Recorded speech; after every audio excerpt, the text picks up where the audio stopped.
একটা স্বপ্ন। আচ্ছা, কখনো ভেবে দেখেছেন কিভাবে একটা সাধারণ স্বপ্ন কাউকে একেবারে কুয়োর গভীর থেকে এক লাফের রাজসিংহাসনে পৌঁছে দিতে পারে? চলুন আজ আমরা এই অবিশ্বাস্য যাত্রার গল্পটা একটু কাছ থেকে দেখি। হ্যাঁ, এটাই সেই প্রশ্ন। কিভাবে এটা সম্ভব? এই গল্পটা কিন্তু শুধু একজনের জীবনের গল্প নয়, এটা ধৈর্য, বিশ্বাস আর ভাগ্যের এক অসাধারণ মেলবন্ধনের কাহিনী। গল্পের শুরুটা কিন্তু বেশ অন্যরকম, একটা স্বপ্ন দিয়ে। কিন্তু মজার ব্যাপার হলো সেই স্বপ্নটা আশীর্বাদের বদলে নিয়ে এসেছিল তীব্র হিংসা, যা পুরো গল্পের মোড়টাই ঘুরিয়ে দেয়। দেখুন, গল্পটা শুরু হয় স্বপ্ন দিয়ে, কিন্তু এর প্রথম পাতাটা লেখা হয় হিংসা দিয়ে। ভাইরা বাবাকে একটা বানানো গল্প শোনালো। তারা আসলে ইউসুফকে সরিয়ে দেওয়ার একটা ষড়যন্ত্র করেছিল আর নিজেদের দোষ ঢাকার জন্য একটা নেকড়ের গল্প ফেঁদেছিল। কিন্তু বাবার মনকে কি আর অত সহজে ধোঁকা দেওয়া যায়? ইয়াকুব তাদের কথাই ঠিক বিশ্বাস করতে পারছিলেন না।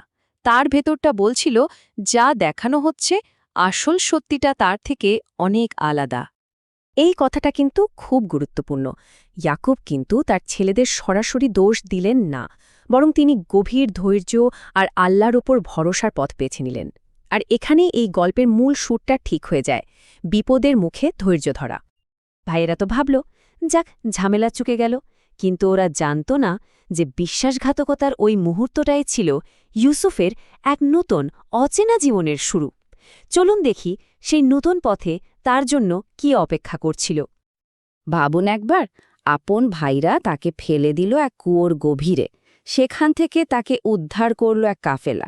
কিন্তু তারপর তাকে সামান্য দামে বিক্রি করে দেয়া হলো মিশরে। এক মুহূর্তে তার চেনা পৃথিবীটা উধাও হয়ে গেল, স্বাধীনতা চলে গেল, আর তিনি এক অচেনা দেশে দাস হিসেবে এক কঠিন নতুন জীবন শুরু করতে বাধ্য হলেন। নতুন বাড়িতে এসেও কিন্তু ইউসুফের পরীক্ষা শেষ হয়নি, বরং এবারের পরীক্ষাটা ছিল আরও কঠিন, আরও অন্যরকম। পরিস্থিতিটা দেখুন একবার। একদিকে মারাত্মক এক মিথ্যা অভিযোগ, আর অন্যদিকে ছোট্ট একটা প্রমাণ, যেটা ইউসুফের সততাকে একদম দিনের আলোর মতো পরিষ্কার করে দিল। জামাটা কি সামনে থেকে ছেঁড়া ছিল নাকি পেছন থেকে? এই ছোট্ট একটা ডিটেলে কিন্তু সত্যি আর মিথ্যার মধ্যে দেয়াল তুলে দিয়েছিল। শেষ পর্যন্ত সত্যটা সামনে এলো।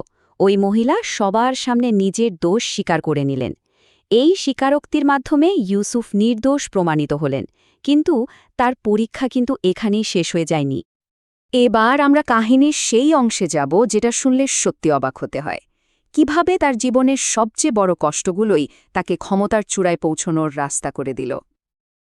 এই টাইমলাইনটা দেখলে ইউসুফের জীবনের পুরো ছবিটা পরিষ্কার হয়ে যায়।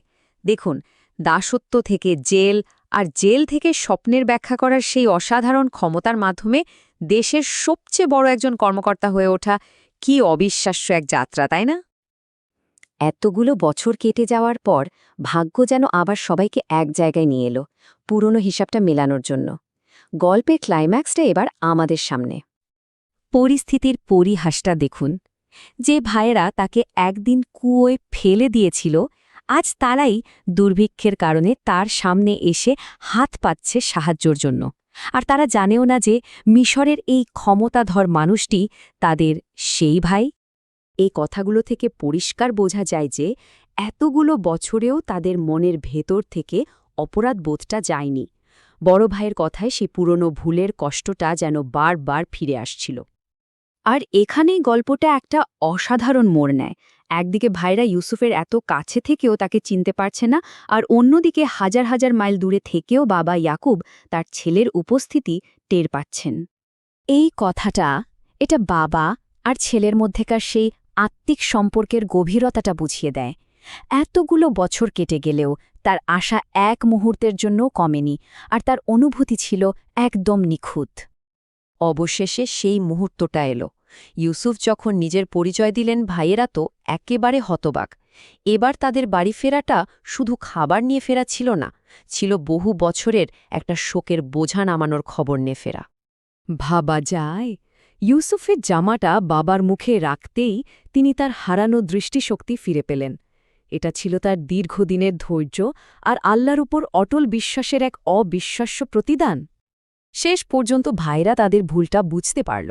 তারা অনুতপ্ত হয়ে বাবার কাছে ক্ষমা চাইল, আর এই অনুশোচনাই ছিল পরিবারটাকে আবার এক করার প্রথম ধাপ। আর এখানেই আমরা গল্পের সবচেয়ে বড় শিক্ষাটা পাই, ক্ষমা। ইয়াকুব কিন্তু কোনো প্রতিশোধের পথে গেলেন না, বরং তিনি ক্ষমার পথ বেছে নিলেন। তিনি ছেলেদের জন্য আল্লাহর কাছে ক্ষমা চাওয়ার কথা দিলেন। আর এভাবেই ভেঙে যাওয়া পরিবারটা আবার জোড়া লাগল। গল্পের শেষে ইউসুফের এই প্রার্থনাটা তার গভীর কৃতজ্ঞতার প্রকাশ।